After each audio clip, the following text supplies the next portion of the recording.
जैन साथियों, आज की इस वीडियो में हम लोग परसेंटेज के कुछ महत्वपूर्ण क्वेश्चन को देखेंगे जो कि गत वर्षों में हमारे एग्ज़ाम में आए हुए हैं। ये क्वेश्चन एसएससी सीपीओ के एग्ज़ाम में आए हुए थे। क्वेश्चन में कह रहा है, एक स्कूल में लड़कों की संख्या लड़कियों की संख्या से 20% अधिक है। लड़कों की संख्या तथा लड़कियों की संख्या का अनुपात ज्ञात करें। दोस्तों, इस क्वेश्चन को हम दो तरह के मेथड से बनाएंगे। तो चलिए क्वेश्चन को सॉल्व करते हैं। पहला मेथड ये है कि क्वेश्चन में दिया हुआ है 20%। 20% को हम फ्रैक्शन में तोड़ेंगे, यानी 20/प्रतिशत को हटाएंगे तो इसको 100 लिखेंगे।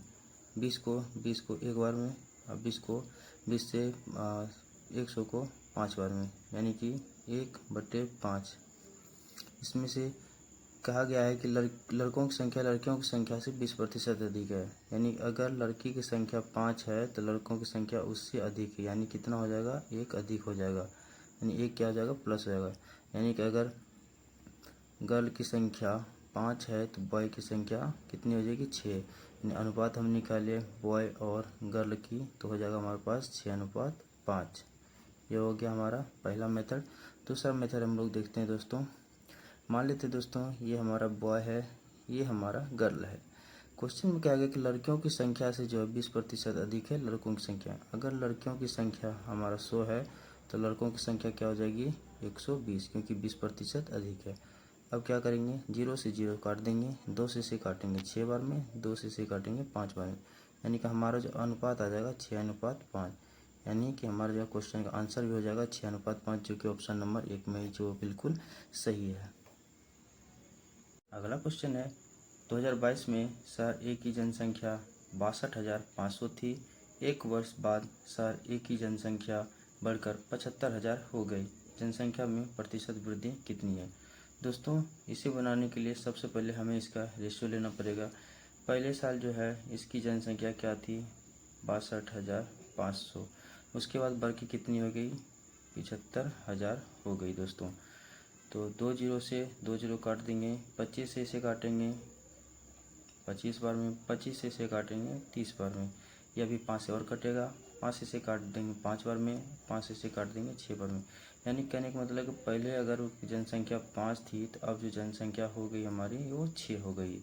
कितनी की वृद्धि हुई दोस्तों, तो आप बोलोगे कि 1 की वृद्धि हुई है। जितनी की वृद्धि हुई है उसे हम ऊपर लिखेंगे, और साथ ही कितने के ऊपर वृद्धि हुई, यानी 5 पे वृद्धि हुई थी तो 5 को नीचे लिखेंगे और प्रतिशत के लिए 100 से गुना कर देंगे। 5 से 100 को काट देंगे 20 बार में, यानी कि हमारा जो आंसर आ जाएगा 20% की जो वृद्धि उनकी हुई थी, जो ऑप्शन नंबर बी है वो बिल्कुल सही उत्तर हो जाएगा। अगला क्वेश्चन है, सिया म्यूचुअल फंड में 1,53,000 का निवेश करती है, जो उसकी आय का 30% है। उसकी मासिक आय ज्ञात करें। दोस्तों, अभी जो मैं क्वेश्चन करा रहा हूँ वो गत वर्ष में आया हुआ है। ये क्वेश्चन जो एसएससी सीपीओ में आया हुआ था 2024 में ही, तो लेटेस्ट क्वेश्चन है दोस्तों। चलो इस क्वेश्चन को हम लोग सॉल्व करते हैं। दोस्तों, आप लोग को पता होगा कि आप कितना भी कमाते हैं, चाहे 10 रुपये कमाते हैं या 10,000 कमाते हैं, वो अपने आप में जो है वो 100% होता है। ठीक है। यहाँ पे कहा जा रहा है कि 1,53,000 का जो निवेश करती है वो उसकी आय का 30% है। यानी कि हम कह सकते हैं कि 30% जो है वह 1,53,000 के बराबर है। हमसे पूछा गया है उसकी मासिक आय। मासिक आय निकालने के लिए सबसे पहले हमें कुल आय निकालनी पड़ेगी दोस्तों। वार्षिक जो आय है वो कुल हमें निकालनी पड़ेगी। कुल निकालने के लिए हमें यानी 100% का मान निकालना पड़ेगा। 100% का मान निकालने के लिए क्या करेंगे, 1,53,000 बटे 30 का वैल्यू दिया हुआ है, और 100% का मान निकालने के लिए 100 से गुना कर देंगे। 0 से 0 को काट देंगे, 3 से इसे कट करेंगे, 5 दिया 15, 3 एकम 3, 1 0 1 0, यानी कि टोटल जो हमारे पास आ जाएगा 5100, साथ में ही 100 का 2 0, यानी कि 5,10,000 जो हमारा आ जाएगा ये हमारा सालाना इनकम हो जाएगा। कुछ दोस्त क्या करेंगे, 5,10,000 जो इनकम आया वो आप यहाँ पे ऑप्शन में ढूंढेंगे, उन्हें नहीं मिलेगा दोस्तों। वो नहीं मिलेगा क्योंकि वो क्वेश्चन में पूछा गया उसकी मासिक आय ज्ञात करें। आपको पता है कि एक साल में 12 महीने होते हैं। ये जो हमारा निकल के आया ये है हमारा सालाना, यानी 5,10,000 जो हमारा निकल के आया ये हमारा सालाना है। मंथली निकालने के लिए हमें क्या करना पड़ेगा, 12 से इसे डिवाइड करना पड़ेगा। 12 से डिवाइड करेंगे, चलिए इसे 12 से इसे कट कर देते हैं। 12 चौके 48 हो जाएगा दोस्तों, बचेगा 3 जीरो, 12 दूनी 24, बचेगा 6 जीरो यानी 60, 12 पंचे 60, फिर 2 जीरो, यानी कि ओवरऑल हम बोले तो 42,500 जो है उसकी मासिक आय है सिया की, यानी ये हमारा आंसर हो जाएगा। जो ऑप्शन नंबर सी जो है 42,500 ये करेक्ट हो जाएगा। अगला क्वेश्चन है, यदि 630 का 17% बराबर है x का 35%, तो x का मान ज्ञात कीजिए। तो चलिए दोस्तों, बहुत ही आसान क्वेश्चन है जो SSC GD में आया हुआ था। तो 630 का मतलब दोस्तों गुना होता है, तो गुना 17% बराबर लिख देंगे, x लिख देंगे, उसके बाद का मतलब गुना 35%। दोस्तों ये बराबर में है, आर पार है, तो यानी हम इसे कट कर सकते हैं। तो प्रतिशत से प्रतिशत हम लोग कट कर दिए, ठीक है। उसके बाद दोस्तों यहाँ पे हम 5 से इसको और इसको काट सकते हैं। तो 5 से काट देंगे 7 बार में, 5 से काटेंगे तो एक बार में आ जाएगा आपका 5, बचेगा 1 3 13, 5 दूनी 10, बचेगा 3 जीरो 60, 30 अच्छे पंचे 30 हो जाएगा दोस्तों। अब 7 से दोस्तों इसे भी हम काट सकते हैं, 7 एकम 7, बचेगा 5 56, 7 8 56, यानी कि हमारे पास निकल के आ गया 18 गुना 17 बराबर x। हमें x का मान निकालना है दोस्तों, तो 18 गुना हम 17 जब करेंगे तो हमारे पास निकल के आ जाएगा 306, यानी कि हमारा इस क्वेश्चन का आंसर हो जाएगा 306, जो कि ऑप्शन नंबर सी में दिया हुआ है। अगला क्वेश्चन है, रमेश ने दिवाली की खरीदारी पर 30,000 तथा टीवी सेट खरीदने पर 45,000 खर्च किए और शेष 40% राशि की बचत की, कुल राशि कितनी थी? तो दोस्तों इस क्वेश्चन में कहा गया कि रमेश जो है दिवाली पर 30,000 और साथ में टीवी सेट खरीदने पर 45,000 खर्च करता है, यानी टोटल जो उसका खर्च हो गया, एक हो गया 30,000, एक हो गया दोस्तों 45,000, टोटल जो खर्च उसका हो गया वो 75,000 वो खर्च करता है। आपको पता है दोस्तों कि कोई भी इनकम जो होता है अपने आप में 100% होता है, जिसमें से उसने जो 40% की बचत की, अगर उसने दोस्तों 40% की बचत की है, इसका मतलब है कि उसने 60% खर्च कर दिए। क्या दोस्तों आपको इस समझ में आ गया होगा? प्रतिशत में उसने 60% खर्च किए और रुपये में उसने कितने किए? 75,000 खर्च किए, यानी हम कह सकते हैं कि 60% किसके बराबर है? वो किसके बराबर है? 75,000 के बराबर है दोस्तों। तो हमसे पूछा गया है कि कुल राशि कितनी थी। कुल राशि यानी कि 100% का हमसे मान पूछा गया, तो 100% का हमें मान निकालना है। तो 100% निकालने के लिए क्या करेंगे? 75,000 बटे 60 गुने 100 कर देंगे दोस्तों। तो 0 से 0 हमने काट दिया। अब 6 से हमें इसे काटना है दोस्तों। 6 एकम 6 हो जाएगा, बचेगा 1 5 15, 6 दूनी 12, बच गया, बचेगा 3 3 जीरो 6 पंचे 30, 1 जीरो, यानी कि हमारे पास निकल के आ जाएगा 1250 गुने 100।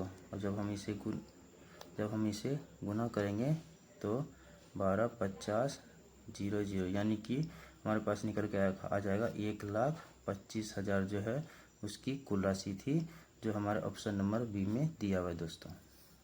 अगला क्वेश्चन है, यदि 280 का x% बराबर है 240 का 15% प्लस 310 का 20%, तो x का मान ज्ञात करें। चलो दोस्तों इसको भी हम लोग सॉल्व करते हैं। 280 का x% किसके बराबर है? 240 गुने 15% प्लस 310 गुने 20%। दोस्तों हम लोग इसमें क्या कर सकते हैं कि प्रतिशत को कॉमन ले सकते हैं दोस्तों। तो जब हम लोग प्रतिशत को कॉमन लेंगे तो क्या हो जाएगा? 240 गुने 15 प्लस 310 गुने 20 आ जाएगा दोस्तों, और साथ में प्रतिशत में क्या हो जाएगा? कॉमन आ जाएगा। तो प्रतिशत से प्रतिशत को हम लोग क्या करेंगे? काट देंगे। हमारे पास बच जाएगा 280 x बच जाएगा दोस्तों।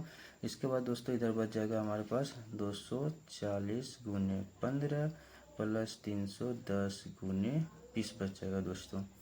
अब दोस्तों हम लोग इसमें क्या कर सकते हैं? 10 को भी कॉमन कर सकते हैं। किस प्रकार से दोस्तों? देखो 280 में को किस प्रकार से लिख सकते हैं हम? 28 गुना 10 गुना x। उसी प्रकार से 240 को हम लिख सकते हैं 10 इंटू यहाँ पे क्या कर सकते हैं 10 कॉमन ले सकते हैं, इसको यहाँ हो जाएगा हमारा 24 गुना 15 प्लस यहाँ हो जाएगा हमारा 31 गुना 20। 10 से 10 हमारा चला जाएगा दोस्तों, बच जाएगा हमारा 28 x बराबर। इसको हम लोग कैलकुलेट करेंगे 15 चौके 60 के 0 बाकी 6, 15 दूनी 30 से 36 प्लस 31 दूनी कितने हो जाएगा दोस्तों 22, इतना हो गया। अब हो जाएगा हमारा 28x बराबर 0 0 6 2 8 और 6 3 9। अब इसे हम लोग काटेंगे दोस्तों, इसको हम काटेंगे 2 से काट देते हैं, कितना हो जाएगा 14 बार में, 2 से हम काट देते हैं इसको 49 बार में, 7 से हम लोग काट देते हैं 2 बार में, 7 से हम लोग काट देते हैं 70 बार में, और फिर 2 से काट देते हैं इसे 35 बार में, यानी कि x का मान जो हमारा आ जाएगा वो 35 आ जाएगा। दोस्तों ये समझाने के लिए थोड़ा इतना लंबा करना पड़ा, इसे आप शॉर्ट में भी यहाँ भी जीरो को कॉमन ले सकते थे और यहाँ पे प्रतिशत को कॉमन लगा के काट सकते थे। हमारा आंसर जो हो गया वो 35, ऑप्शन नंबर बी।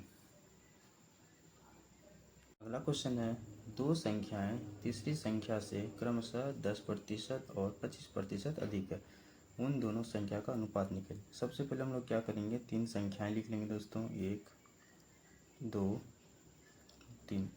इसमें कंपैरिजन तीसरे से कहा जाए कि तीसरे से जो है 2 संख्याएं अधिक हैं। अगर तीसरे को अगर हम 100 मान लेते हैं दोस्तों, तो 2 संख्याएं, एक संख्या 10% अधिक है, दूसरी संख्या 25%। जो संख्या सबसे पहले दी गई है वो फर्स्ट में आएगा, यानी 10% अधिक है, यानी ये हो जाएगा 110। ये 25% अधिक है, ये हो जाएगा 125। हमसे पूछा उन दोनों संख्या का अनुपात, यानी फर्स्ट के दोनों संख्या का अनुपात पूछा है। तो हम लोग क्या करेंगे, इसे 5 से काट देंगे। 5 से काटेंगे तो 5 दूनी 10 हो जाएगा दोस्तों। उसके बाद फिर 5 दूनी 10, इसे 5 से काटेंगे तो ये 25 हो जाएगा, यानी अल्टीमेट हमारा निकल के आ जाएगा 22:25, जो हमारा इस क्वेश्चन का बिल्कुल सही उत्तर हो जाएगा, जो ऑप्शन नंबर ए है। अगला क्वेश्चन है, यदि रवि की आय का 30% सूरज की आय के 40% के बराबर है, तो रवि की आय का 50% सूरज की आय का कितना प्रतिशत के बराबर है। दोस्तों ये क्वेश्चन सीपीओ में आया हुआ है, तो चलो दोस्तों इसको हम लोग आसानी से सॉल्व करते हैं। कह रहा है रवि की आय का 30%, ये हमारा रवि हो गया, इसकी आय का 30% बराबर है सुरेश के आय के 40% के। दोस्तों प्रतिशत से प्रतिशत हमारा चला गया, शून्य से शून्य चला गया, यानी r बटे s का अगर हम मान करें तो r का वैल्यू हो जाएगा 4 और s का वैल्यू हो जाएगा 3, यानी r का वैल्यू 4 और s का वैल्यू 3। उसके बाद हमसे क्वेश्चन में कहा जा रहा है कि रवि की आय का 50%, ये रवि का आय क्या हो गया हमारा 4, अनुपात में क्या है 4, 4 का 50% बराबर है सुरेश के आय का कितना प्रतिशत, सुरेश कितना है हमारा 3 है, इसके आय का कितना प्रतिशत, यानी x%। ठीक है दोस्तों, तो हम लोग क्या करेंगे, अब इसे कैलकुलेट करेंगे दोस्तों, प्रतिशत से प्रतिशत खत्म कर देंगे। यहाँ पे हो जाएगा हमारा 50 × 4 200 बराबर 3x। हमें x का मान ज्ञात करना है दोस्तों, x बराबर हो जाएगा 200/3। अगर जब हम इसे कैलकुलेट करेंगे तो 66.2/3% हमारा जो है वो आंसर निकल के आ जाएगा, जो कि ऑप्शन नंबर ए में हमारा दिया हुआ है।